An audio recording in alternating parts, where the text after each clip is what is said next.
پارت 2 از عجایب کره زمین. در دل صحرای نودا جایی هست که زمین ساکته، آسمون بی صداست، ولی رد و پا هست.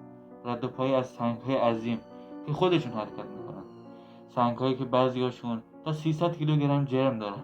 بدون هیچ انسان، حیوان یا ماشین رد و پای طولانی روی زمین میاندازن و جابجا میشن. اما نه همیشه، فقط گاهی اوقات. شب‌ها که کسی نمیبینه، فقط صبح پیداشون میکنی، ولی فقط چند متر اونورتر. تا سالها هیچ کس نمیتونست هیچ توضیحی براش بده.